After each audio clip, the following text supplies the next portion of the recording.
अस्सलाम वालेकुम, मेरा नाम है डॉक्टर आमना और आज हम बहुत अहम टॉपिक पे बात करेंगे कज़न मैरिज के बारे में।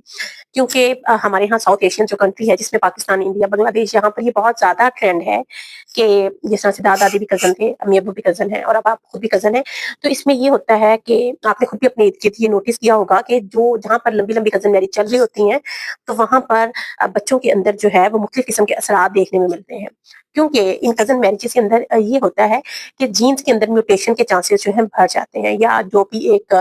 जो है डिजीज़ जीन होती है वो आगे से आगे चलती जाती है और उसके इफ़ेक्ट्स जो हैं वो आने वाली बच्चों के अंदर आ जाते हैं। इसके डिफरेंट किस्म के जो है वो इफ़ेक्ट हो सकते हैं। जिस तरह से अगर हम बात करें तो जिस तरह मुख्तलिफ किस्म की खून की बीमारियाँ हो जाती हैं, जिस तरह थैलासीमिया, हीमोफीलिया या मुख्तलिफ ब्लीडिंग डिसऑर्डर। इसके अलावा मुख्तलिफ किस्म के जो है अगर हम दिमाग की बात करें, मिर्गी का मामला हो सकता है, बच्चों के मसल्स जो पट्टे हैं वो कमज़ोर हो जाते हैं, बच्चे बेड रिडन हो जाते हैं, बच्चे अपने काम खुद नहीं कर सकते और बच्चों में मुख्तलिफ किस्म की मस्कुलर डिस्ट्रॉफीज़ हो जाती हैं। इसके अलावा मुख्तलिफ गुर्दों की बीमारियाँ, दिल की बीमारियाँ, ये ऐसी बीमारियाँ हैं जो असल में जीन्स के अंदर होती हैं और आगे आने वाली नस्लों के अंदर वो आ जाती हैं।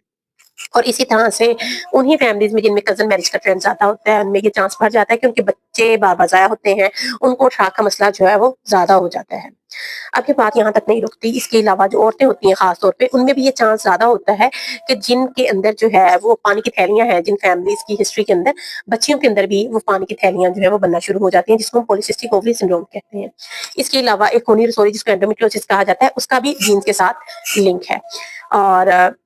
इसके अलावा खतरनाक किस्म की बीमारियाँ जिनके अंदर डिफरेंट किस्म के कैंसर्स हैं, जिस तरह अंडेदानी का कैंसर, बच्चेदानी का कैंसर या छाती का कैंसर। ये ऐसे कैंसर्स हैं जो जीन से रिलेटेड है। अगर किसी भी फैमिली के अंदर ये हिस्ट्री है कि इसके अंदर इस किस्म का कोई भी कैंसर है, अंडेदानी का, बच्चेदानी का या जो है छाती का, तो आगे आने वाली नस्लों के अंदर कज़न मैरिज के अंदर ये चांस जो है बढ़ जाता है।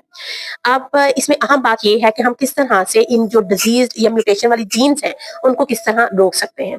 अल्लाह ताला ने एक बहुत अच्छा जो है कानून रखा है कि जब भी कोई एक हेल्दी जीन जो है, वो आती है, तो वो जो डिजीज़ जीन होती है, उसका इफ़ेक्ट जो है वो ख़त्म कर देती है। तो इसके लिए ज़रूरी है कि अगर हम कज़न मैरिज को छोड़कर जो है एक फैमिली से आउट ऑफ फैमिली कहीं शादी करें, तो जिसके अंदर जो है हेल्दी जीन हो, तो उसमें ये होता है कि जो हेल्दी जीन है, ज़्यादातर बीमारियों में ये होता है कि जो हेल्दी जीन है वो डिज़ीज़ जीन का इफ़ेक्ट ख़त्म कर देती है और आने वाली नस्लों के अंदर उन बीमारियों का चांस जो है वो कम हो जाता है। अब इस ये सब बीमारियों के मामले में इस तरह से नहीं होता। कुछ जीन्स डोमिनेंट भी होती हैं, वो आउट ऑफ फैमिली शादी करने के बावजूद भी हो जाती हैं। लेकिन ज़्यादातर बीमारियाँ ऐसी हैं जो रिसेसिव होती हैं। जब आउट ऑफ फैमिली शादी होती है तो उसमें उसका इफ़ेक्ट जो है वो कम हो जाता है। और इसके अलावा एक और बात, अगर कज़न मैरिज के असूल पर ही चलना है तो उसके लिए ज़रूरी ये है कि बस शादी से पहले जो है वो सारे टेस्ट किए जाएँ जिसमें थैलासीमिया, हीमोफीलिया और ये सारे टेस्ट हों, जिनके अंदर ये बात रूल आउट हो सके कि आपके अंदर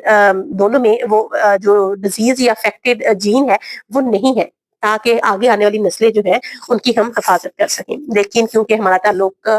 एक डेवलपिंग कंट्री से है, जहाँ पर बहुत से टेस्ट तो अवेलेबल ही नहीं है और बहुत से टेस्ट इतने महँगे हैं कि उनको बहुत से आम लोग जो है, वो अफ़ोर्ड नहीं कर सकते।